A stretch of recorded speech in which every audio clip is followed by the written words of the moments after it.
99% of the people completely miss the power of Ekadashi fasting. And honestly, you might be one of them. Since I started doing this just 2 years ago, it has completely transformed my life, not just physically, right? But mentally and emotionally too. But here is the thing most people get wrong. They either do it for the wrong reasons or they fast in the wrong way. If you truly want to experience the deep benefits of Ekadashi, more energy, better digestion, emotional balance, and even spiritual clarity, then stay with me. Because in this video, I'm going to show you exactly how to do it properly, just the way it has been practiced in yogic culture for centuries. But before that, let's hear from Sadhguru himself. For that, in India, they fixed what is called as Ekadashi. That means 4 days before the full moon, 4 days before the new moon day, people don't eat. They wake up in the morning, no breakfast, no lunch. Only after the sun sets, they eat one meal. In this clip, Sadhguru is going easy on the general population. He's recommending eating once on Ekadashi in the evening. And that's a great starting point. It helps people ease into the practice. But let me be real with you. If you truly want to unlock the benefits of Ekadashi, you have to do it much deeper. Me personally, I don't eat anything.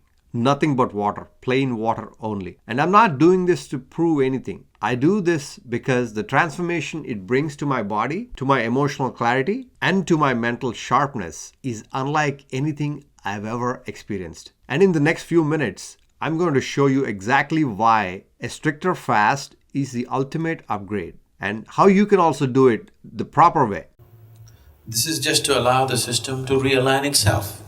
If you give this break, it's very good for your health and your body, the way it functions. Because the system needs that time to adjust itself. Everyday food, it's a lot of hard work. In this clip, Sadhguru is talking about something that most people completely overlook. In fact, that digestion is one of the most complex, energy-intense process our body performs every single day. You're literally taking something that is not you, a fruit, a vegetable, or a piece of bread, and your body has to break it down, process it, extract the nutrients, and then convert that into you. That's not a small thing. It takes immense amount of life energy, enzymes, and blood circulation. And if you're constantly putting food into your system, your body never gets a break. It's like running a machine 24/7 with no downtime. That's what Sadhguru is referring to when he says that body needs absolute rest from digestion. And that's where Ekadashi fasting comes in. Because this is the one day where you give this magnificent sacred system a complete pause so it can restore, heal, upgrade itself from within. If you're not able to fast, on one day you go on something lighter, maybe just juices or something else, which is much lighter for the system to handle, definitely body will be very grateful to you.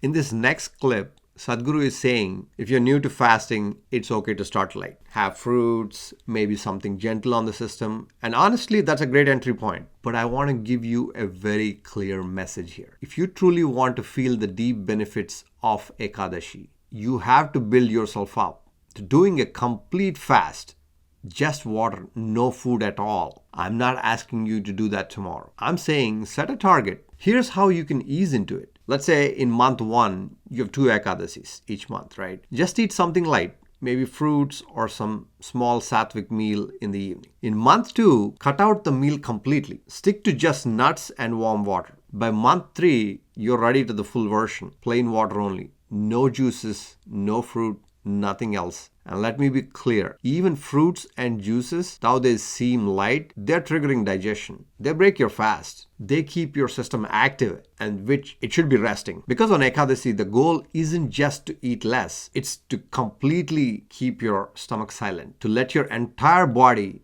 go into deep rest, including your digestive system. So I would suggest you build up to that. Trust me, when you're experiencing one full Ekadashi with only water, you understand exactly why yogis have respected this practice for thousands of years.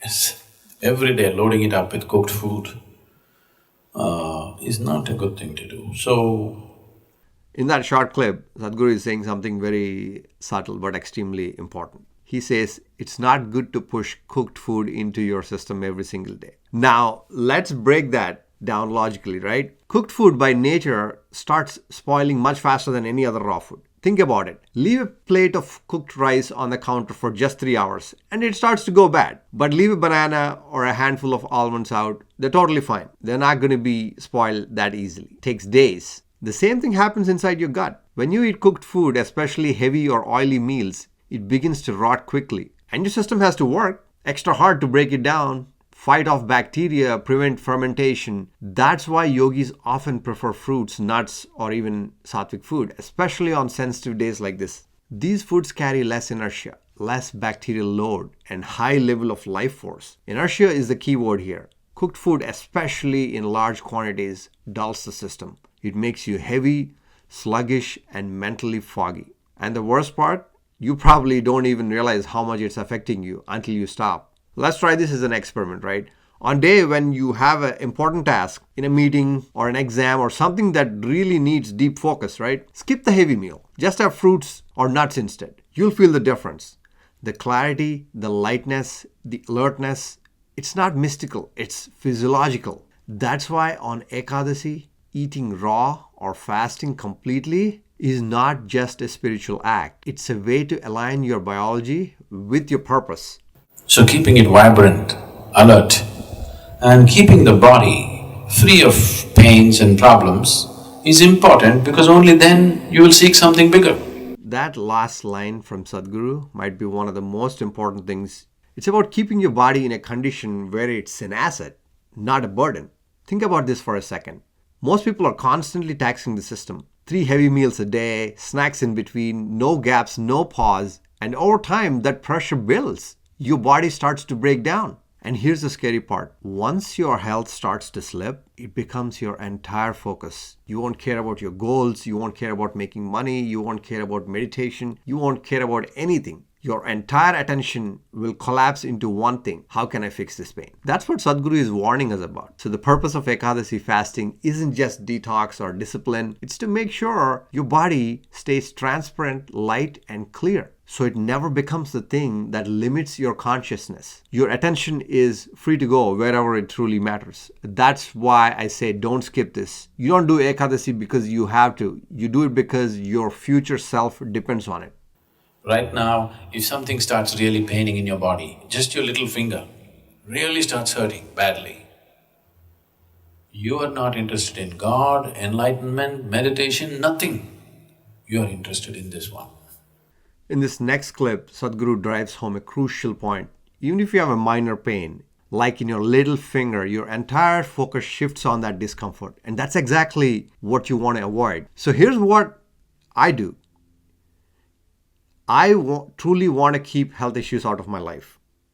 And for that, what I do is the day before Ekadashi, this is the 10th day of the lunar cycle, I finish my meal around 2 or 3 p.m. After that, I don't eat anything for the rest of the day. Then, on the day of Ekadashi, the 11th day, I fast completely. Only water, no fruits, no juices, no calories at all. And trust me, that night you'll sleep like a baby because your body will finally get the deep rest it needs to clean up and reset.